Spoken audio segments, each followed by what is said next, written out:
everyone. Today I am taking your 11th class business study chapter 4 business services.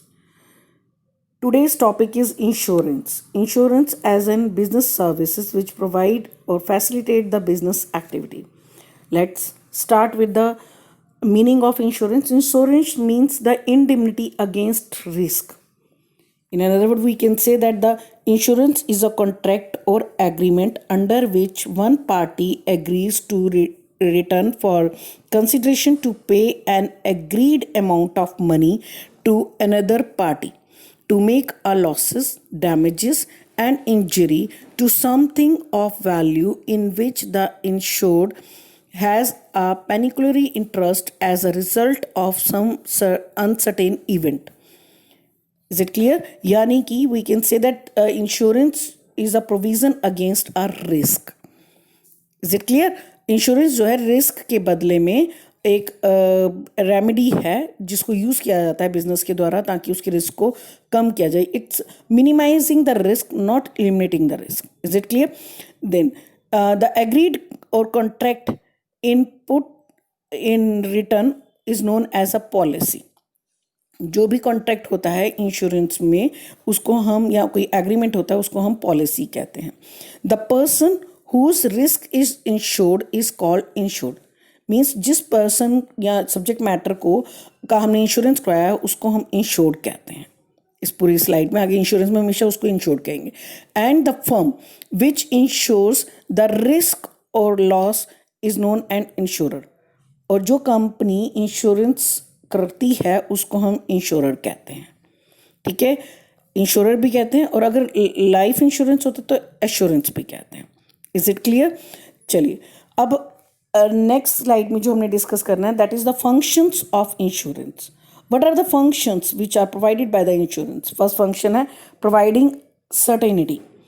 You very well know that the risk are generate from the uncertainty.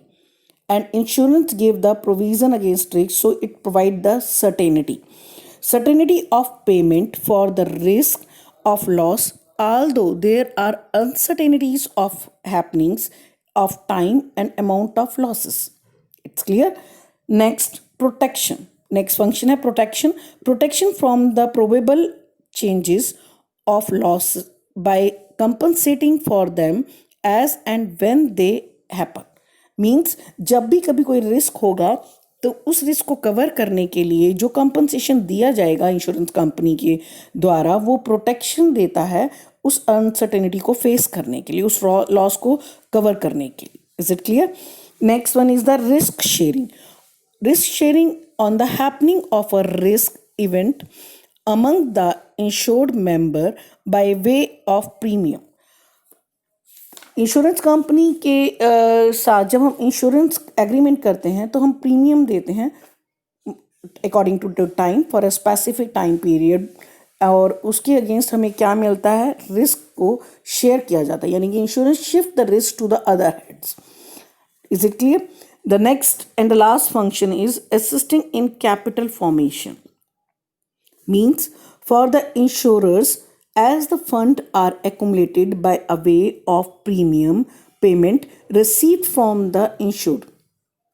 This fund may be invested in various income generating schemes. ठीक है, you can say that the insurance company gave a loan to the other industries or sectors which create a capital formation for the needed persons. Is it clear? आगे बात समझ.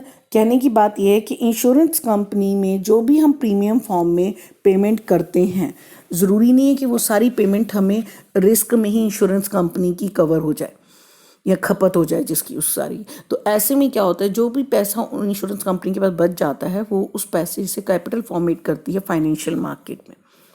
Is it clear? क्योंकि आपने देखा होगा, आप सब जानते हैं कि आप व्हीकल इंश्योरेंस करवाते हैं, हर साल का इंश्योरेंस होता है, प्रीमियम आप पे करते हैं, वन टाइम प्रीमियम पे करते हैं. ज़रूरी नहीं कि उस साल आपके व्हीकल के साथ कोई एक्सीडेंट हो या कोई रिस्क हो तो, और आपको पेमेंट सिर्फ तभी मिलता है जब आपके साथ रिस्क होता है.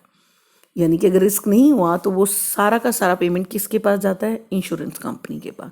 तो इंश्योरेंस कंपनी के पास बहुत सारा, इंश्योरर के पास बहुत सारा पैसा होता है जिसको वो आगे कैपिटल मार्केट में, फाइनेंशियल मार्केट में इन्वेस्ट करता है, डिफरेंट डिफरेंट अंडरटेकिंग्स को लोन देकर, डिफरेंट फॉर्म में फाइनेंशियल सपोर्ट कर। So it's clear that insurance is a provision against risk, and it provide a certainty against the uncertainty. It give the protection from the risk. It cover the risk by shifting the risk to the different head. It also helpful for capital formation for the financial or capital market.